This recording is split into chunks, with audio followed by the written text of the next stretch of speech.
Labdien!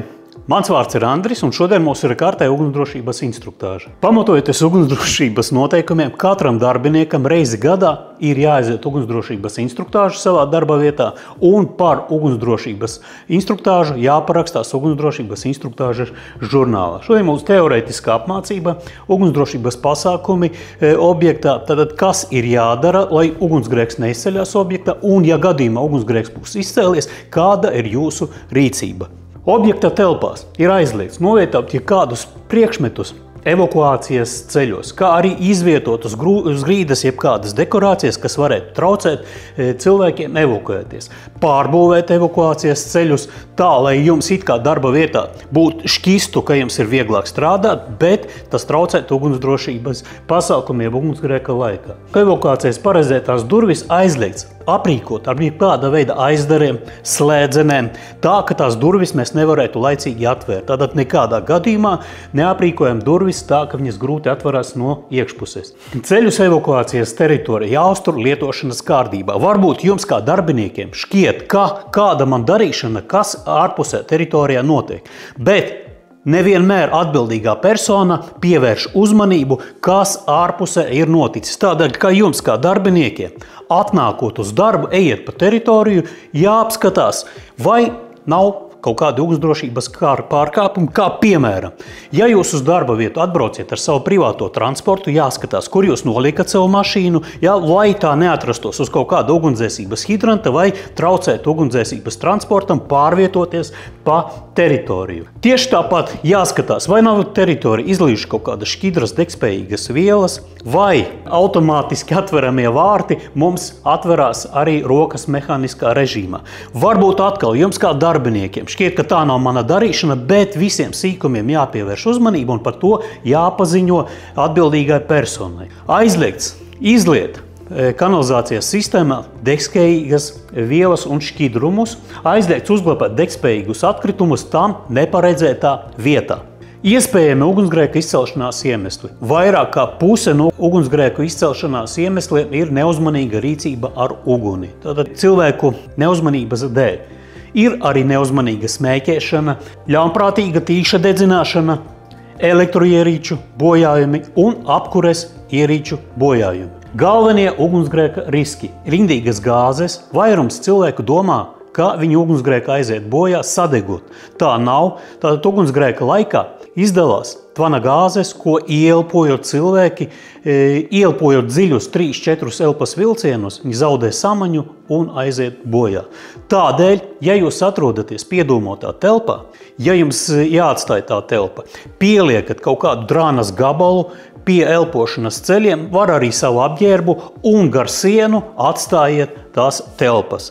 Ja nekādā gadījumā nevajag šķērsot piedūmoto telpu pa diagonāli, jo kas var gadīties. Tātad piedūmota telpa, tumšs, jūs neredzat, kur jūs ejat, jums šķiet, ka jūs ejat ārā uz izeju, bet atnākot līdz telpas vidum, jūs varat sākt riņķot uz apli un domāt, kur beidzot tā būs tā izeja, tā viņu arī neatrast, nokrist zemē un aiziet bojā. Augsta temperatūra. Tieši tas pats attiecās uz temperatūru.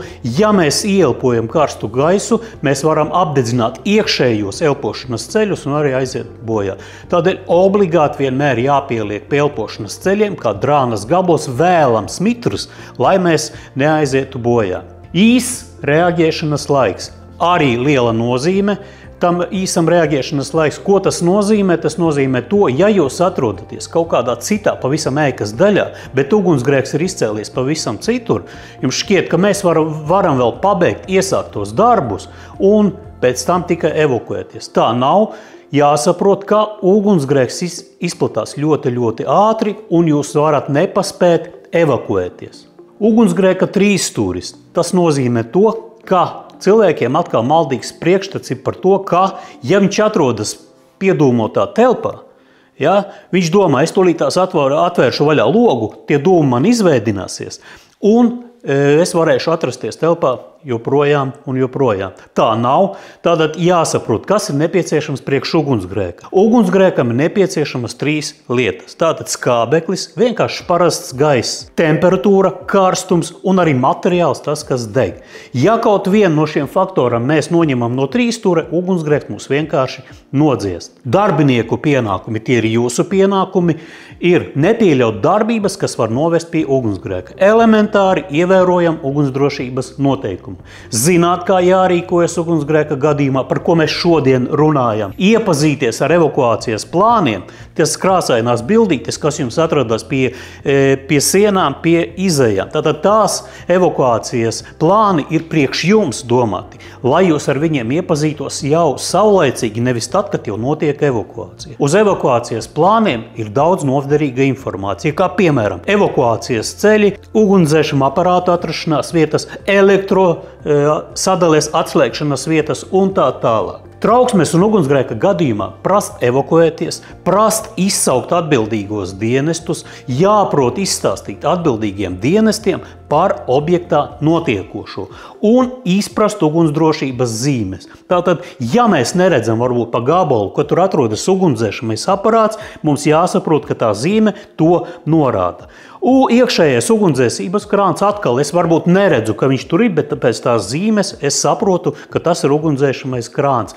Virziens, piemēram, mēs atrodamies kādā no telpām, tajā telpā nav kāds ugunsdzēšanas līdzeklis, bet ar tā bultiņa man norāda, kurā vietā viņš atrodas. Ugunsdzēsības trauksmes, signalizācijas poga, kuru mēs nospēžam ugunsgrēka gadījumā. Ugunsdzēsības ūdens hidrants, kas atrodas ārpusē, un mums būtu jāsaprot, kurā vietā tas hidrants atrodas. Piemēram, ziema, sasnidzis sniegs, un tam akas vākam vienmēr jābūt redzamam. Bet parasti viņš ir apsnidzis, bet pēc tās zīmes mums ir jāsaprot, kurā vietā tas hidrants atrodas, lai mēs, kā jau es sākumā teicu, lai jūs nenoliktu savu transporta līdzekli uz tās ūdens ņemšanas vietas. Objektā aizliegts izmantot atklātu uguni un liesmu. Tātad, kas ir atklāta uguns? Tātad, atklāta uguns ir gan sērkociņš aizdedzināts, gan aizdedzināts šķiltavas. Vai arī adventes laikā aizdedzināts adventes vainagā svecītes. Ja, neviens jums neaizliedz to darīt. Bet, ja jūs esat aizdedzinājuši adventes vainagā svecītes, vienmēr jāatrodas viņam blakus. Tikko jūs atstājat telpu, obligāti tās svecītes jānodzēš. Atgriežamies atpakaļ, atkal aizdedziniet un sēdiet un priecājieties. Kas ir saistības, kāpēc nedrīkstētu izmantot atklātu liesmu vai pat sērkociņu vai pat šķiltavu? Piemēram, jūs aiziet uz kaut kādu telpu, pēc kaut kāda priekšmeta, jūs ieiet kādā no kabinetiem vai no noliktavām kaut kādā, iegājāt paņemt kaut kādu priekšmetu, pēkšņi pazūd elektrības strāves padeve. Jūs esat apzinīgs darbinieks, ja jūs atnācāt pēc kaut kā, jūs to kaut ko gribat arī paņemt. Tumšs, jūs no ar vienu roku izņemat ārā no kabatas šķiltavu vai sērkociņu, aizdedzināt viņu, ar otru roku turpiniet kaut ko meklēt. Šo roku jūs nekontrolējat, tādēļ, kamēr mēs skatāmies kaut kur citur, virs šīs rokas iespējams atrodas kaut kādi degoši priekšmeti. Vai tas būtu kaut kādi degoši šķidrumi vai papīrs, kartons, da vienalga kas, un jūsu vainas dēļ var izcelties ugunsgrēks. Tātad vai nu izmantojam lukturīti, vai nu gaidām, kamēr atjaunosies elektrības strāvas padeve. Ir izņēmumi, ja darba vietā tiek veikti ugunsbīstamie darbi. Ugunsbīstamie darbi, viss, kas saistīts ar atklātu liesmu. Vai tas būtu metināšanas darbi, fleksēšanas darbi, tā, ka dzirkstelis lido pa gaisu. To drīkst darīt, bet pirms tiem darbiem obligāti tie darbi ir jāsaskaņo. Nevis jums jāsaskaņo, bet atbildīgai personai. Tātad uzraksta atbildīgā persona saskaņo ar to cilvēku tos darbus, tikai tad tas cilvēks drīkst uzsākt to ugunsbīstamo darbu. Tātad, ja jūs kā darbinieks pārvietojaties pa savu darba vietu, pamanat kaut kādu cilvēku, kaut ko metinot, fleksējot, un kas dzirkstelis iet pa gaisu, droši varat pieiet pie tā cilvēka un pajautāt, ar kādu mērķi jūs to darat. Ja viņš pateiks, man to daļa ātri kaut kas jānogriež, ātri kaut kas jāpiemetina, varat droši viņam aizrādīt un teikt, vai nu norobežojot to vietu tā, ka tās dzirkstelis nelido pa gaisu, vai nu saskaņojot vēlreiz ar to darba devēju, kas jums atļāva to darīt. Atļaus smēķēt tikai tam speciāli paredzētā vietā, speciāli ierīkotā vietā. Speciāli ierīkota vieta sastāv no tādas zīmes, vai nu zilā vai zaļā izpildījumā, un obligāti jābūt degt-nespējīgam pelnu traukam. Atļauts smēķēt tikai tajā vietā. Ja jūs ar izsmēķi staigājat apkārt vai nu pa teritoriju, vai nu pa telpām iekšā, tas skaitās kā ugunsdrošības noteikumu pārkāpums. Elektroierīces darbu beidzot obligāti jāpārliecinās par to, vai ir atslēgta visa elektriskā aparatūra, kurai nav paredzēts diennakts darbības režīms. Es personīgi katrai elektroierīcei nezinu, vai viņa drīkst atstāt darboties visu diennakti 24 stundas un 10 gadus vai 20 gadus no vietas, vai nedrīkst. Tādēļ es ņemu šīs elektroierīces instrukciju un viņā lasu, vai to drīkst darīt vai nedrīkst. Kā piemērs minu vienmēr sadzīves tehniku, kā piemēram elektriskā teikana, kam jāpievērš uzmanība, tam viņa tehniskam stāvoklim. Tātad jūs ieslēdzat vārīties ūdeni, ūdens vārās jāatrodas vienmēr viņai blakus. Jo kas var gadīties, ūdens vārās, ūdens iztvaiko un tas relējs var nenostrādāt. Tātad nenostrādā relējs, spirāli karst, sakarst tik daudz, ka tā plasmasa aizdegās un degošā plasmasa iztek pa telpu un izceļās ugunsgrēks. Tādēļ ieslēdzāt to elektrisko teikanu un atrodaties viņai blakus, kamēr viņa jūsu klātbūtnē atslēdzas. Vēl no sadzīves elektriskās ierīces jāpievērš uzmanība leduskapim. Skaidra lieta, ka tas leduskapis ir paredzēts nepārtrauktai darbībai, bet jāpievērš uzmanība viņa tehniskam stāvoklim. Vai tie vadi ir kārtībā, vai tas pats leduskapis ir kārtībā. Tātad tas nenozīmē, ka tam leduskapim jādarbojas 24/7, tur 20 gadus no vietas, bet kādā tehniskā stāvoklī viņš atrodas, jo dēļ viņa arī var izcelties ugunsgrēks. Kam vēl jāpievērš uzmanība? Vienmēr atvienojiet lādētājus pēc tā lietošanas. Pat tad, ja pie vada nekas nav pieslēgta tā ierīce. Mobilais telefons, portatīvais dators, vienalga kas, tātad viss, kas saistīts ar adapteriem. Jo pat atstāta elektriskā ierīce adapteris rozetē, viņā iekšā notiek procesi, kuri ir saistīti ar sakaršanu un ar tā adaptera darbību. Viņa adapterī vienmēr notiek darbība. Tātad pat tad, ja pie viņa tanī galā uzgalī nav piesprausts vai telefons vai jebkāda cita ierīce, tas pats adapteris darbojas un viņš var aizdegties. Tātad viņā iekšā ir sakarst. Jūs paši noteikti esat vairākas reizes pārliecinājušies par to, kā velkam ārā lādētāju. Viņš ir sakarsis un karsts. Tātad jums ir jāsaprot, ka notiek process un ka tas lādētājs uzkarst. Un dēļ viņa var izcelties arī ugunsgrēks. Tad atceramies, vienmēr izvelkam ārā no rozetes. Pasākumi ugunsgrēku risku novēršanai. Darba vietās aizliegts izmantot elektriskās ierīces, kurām nav CE markējums. Tātad šādā veidā viņš izskatās. Visiem elektrosadales skapiem ir jāatrodas aizvērtā stāvoklī, lai viņus iekšā nekrājas putekļi, jo nodzirksteļojot vadiem, tie putekļi var aizdegties un izcelties ugunsgrēks. Jūsu kā darbinieku pienākums nav pašiem līst tanī elektrosadales skapī slaucītos putekļus, bet atkal par to ziņojiet savai atbildīgai personai, lai viņa to novērstu.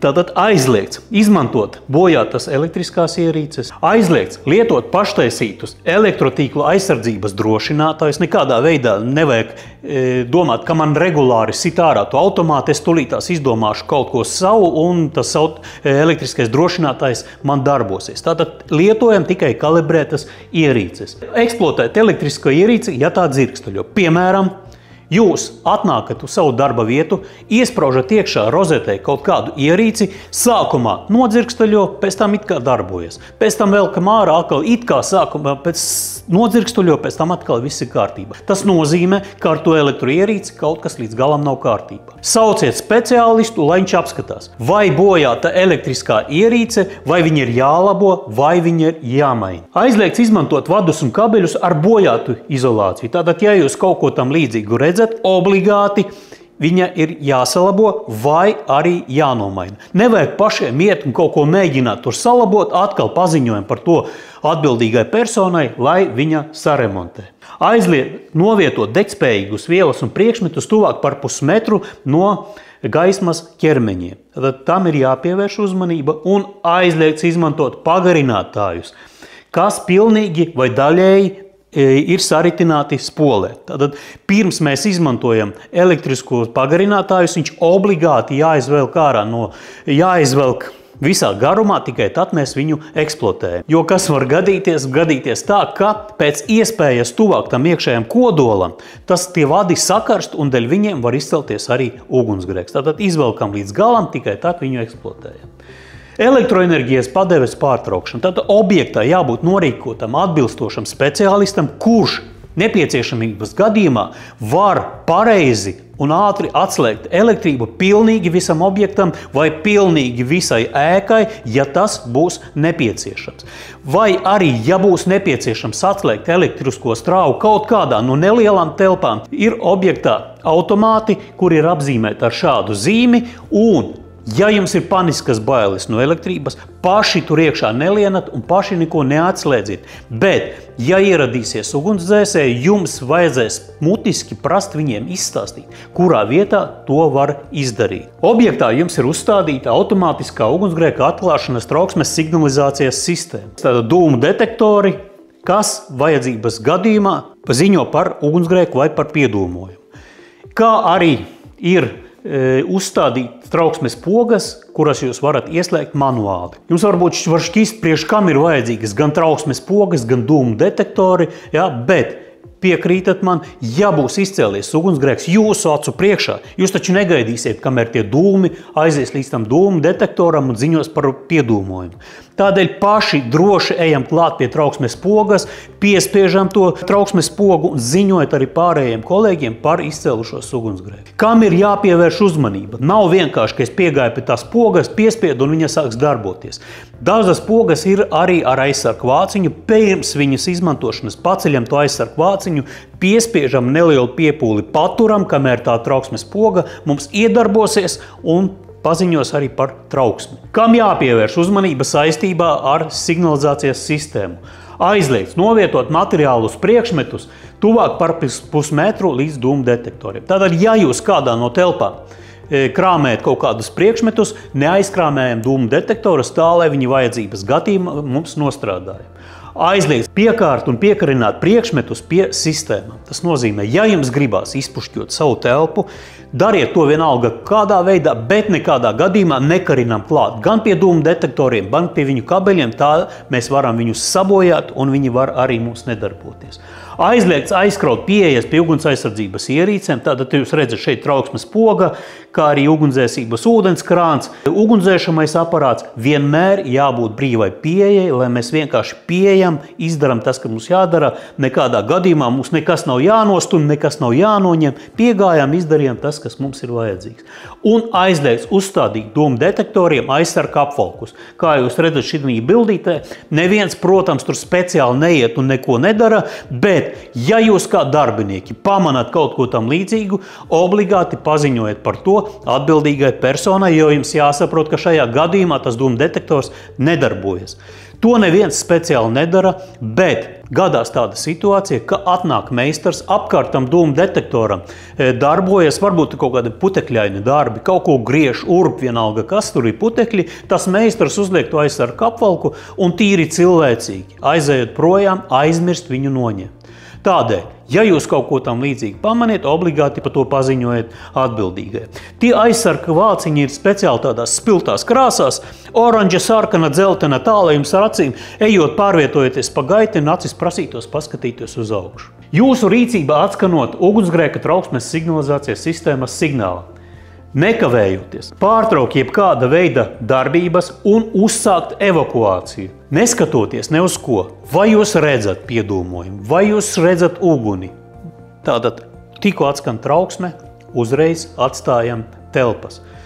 Ja kāds no jūsu kolēģiem to nesaprot, ņemam kolēģi aiz rokas un evakuējamies. Evakuējamies, skatoties uz evakuācijas norādes zīmēm. Tātad izgājām no telpas, ar acīm atrodam evakuācijas zīmi un evakuējamies pa tuvāko un drošāko evakuācijas izēju. Jo ne katra tuvākā izēja ir drošākā. Tātad, Ja tā izeja, kuriem šķiet ir tuvākā, piegājām un redzam, ka viņa vai nu aizslēgta, vai nu aizkrāmēta, tā kā es iepriekš teicu, kā nevajadzētu būt, vai arī pie viņas ir izcēlies ugunsgrēks, griežamies apkārt un ar acīm meklējam nākošo evakuācijas izeju. Ja? Atradām un evakuējamies. Evakuācija notiek vienlaicīgi no visām telpām. Tātad varbūt jūs esat pieraduši strādāt tieši šajā darba vietā, bet evakuācijas laikā atskan trauksme, jūs esat pavisam citā vietā.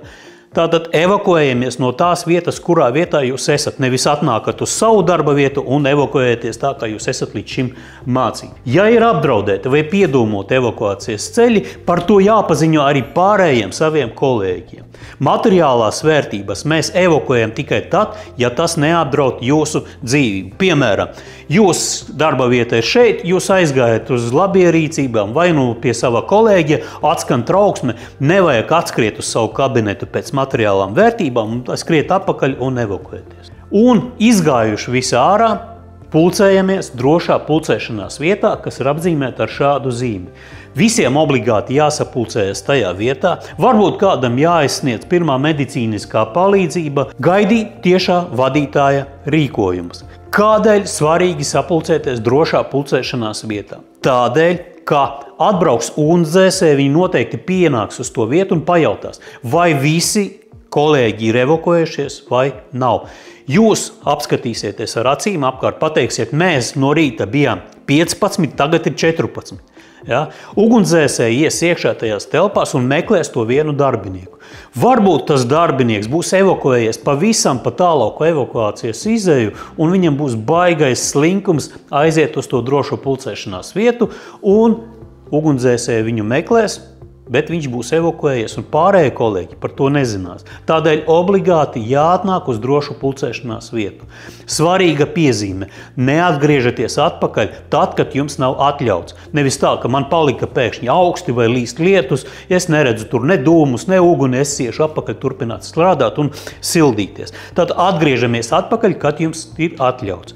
Vai nu jūsu tiešais darba vadītājs, apsardzes darbinieks, vai ja būs ieradušies jau ugunsdzēsēji, tad aizmirstam par jūsu vadību, aizmirstam par apsardziem, pakļaujamies tikai ugunsgrēku dzēšanas darbu vadītājiem. Tad klausām tikai to, ko jums saka ugunsdzēsēji. Darbinieka rīcība. Ja gadījumā, ja viņš atrodas kādā no telpām starp izeju un piedūmoto telpu, kā jau es minēju, nevajadzētu šķērsot to piedūmoto telpu, bet bez panikas, cenšamies bez panikas, atrodamies tajā telpā, nosprostojam visas ailes tā, lai iekšā pie jums nenāktu dūmi un ziņojam par savu atrašanās vietu, kurā vietā mēs esam, zvanot saviem kolēģiem, paziņiem, draugiem 112 un stāstam, kurā vietā mēs esam. Cenšamies vēlreiz atkārtot bez panikas, ja? Paziņojāt, sazvanījāt savu draugu, izstāstiet, kurajā vietā jūs atrodaties un gaidiet palīdzību no ārpuses. Tātad, ja jūs atrodaties kādā no augstākiem stāviem, varat pieiet arī pie loga, pamāt ar kādu krāsainu drēbes gabalu un izstāstīt, ka jūs šeit esat. Bet obligāti jārada kaut kāds troksnis tajā telpā. Jo nāks ugunsdzēsēji, viņiem būs izstāstīts apmēram, kurā vietā jūs esat. Jūs pieiet pie tām durvīm, klauvējat vai no roku, vai no ar kāju, pievēršat uzmanību, kurā vietā jūs esat. Ugunsdzēsēji ies jūs meklēt un viņi dzirdēs, kurā vietā atnāks, atvērš durvis, iedos jums glābšanas masku un izglābs jūs no tās degošās ēkas. Ja ir nepieciešams ugunsdzēsēju klātbūtne, zvanam pa tālruņa numuru 112. Gaidiet savienojumu ar zvanu centru. Nevajag, pieņemsim, piezvanīt, gaidīt to savienojumu, pagāja 10 sekundes, domāju, pārzvanīšu no jauna. Tas nav jādara, piezvanījāt vienu reizi, ar to arī pilnīgi pietiek, gaidam savienojumu. Savienoja, cenšaties bez panikas, vienkārši izstāstīt dispečeram par šeit notiekuši. Tātad obligāti vienmēr jāpaziņo precīza atrašanās adrese. Obligāti jāpiemin arī apdzīvota vieta. Nevis vienkārši izstāstīt adrese tāda un tāda, bet jāsaka obligāti apdzīvota vieta. Zvanam tikai tad, ja ir nepieciešama palīdzība. Vai nepieciešama ugunsdzēsēju, policijas, ātrās palīdzības, gāzes avārijas dienesta palīdzība. Īsāk sakot, neblēņojamies, zvanam tikai tad, kad pastāv reāli draudi. Nezvanam ja jums paliek garlaicīgi, gribās ar kādu parunāt, ja jūs redzat, pieņemsim, aizgājat pasēņot, nezinu, mežā, jūs redzat dzīvnieki tur savā starpā tur cīnās, varbūt kāds asiņojas, mirst nost, tā nav jūsu darīšana. Uzzināt kaut kādas informācijas par pasaulē notiekošo. Īsāks zvana tikai tad, kad tas ir nepieciešams un apdraud dzīvību.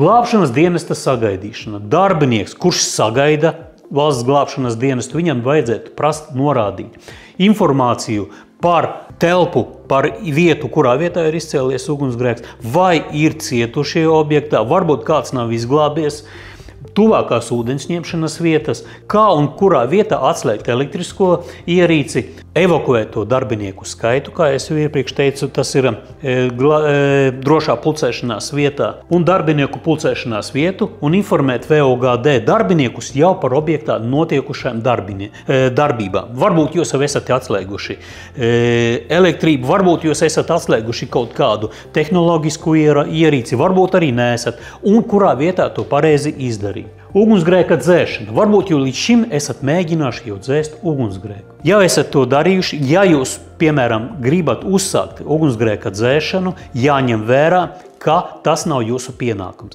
Jūsu pienākums ir evakuēties, bet, ja gadījumā jūs esat nolēmuši dzēst ugunsgrēku, jums ir jāpārliecinās par savu drošību. Tātad jūs nostājieties ar muguru pret izēju, paņemat ugunsdzēšanu aparātu, un mēģināt nodzēst ugunsgrēku. Tas nav jūsu pienākums.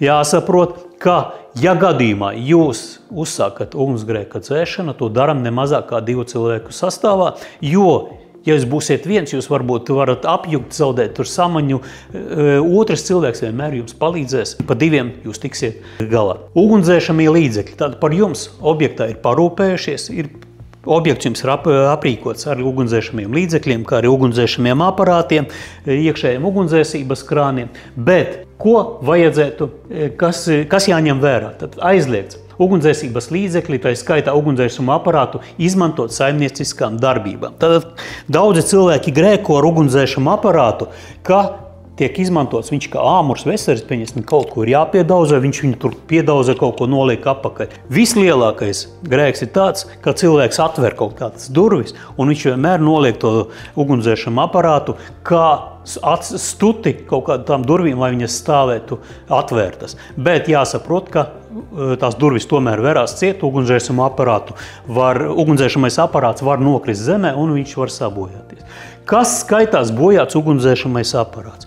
Tātad ugunsdzēšamais aparāts var būt bojāts tādā veidā, ka, ja jūs uz ugunsdzēšama aparāta redzat kaut kādus rūsas gabalus, varbūt kaut kādus iebuktējumus, varbūt bojāta šā šļūtenīte, varbūt sasists manometra rādītājs, pat bojāts ugunsdzēšamais aparāts skaitās tad, ja jūs nevarat izlasīt šo informāciju, kas uz viņa rakstīt. Tam pievērsiet uzmanību.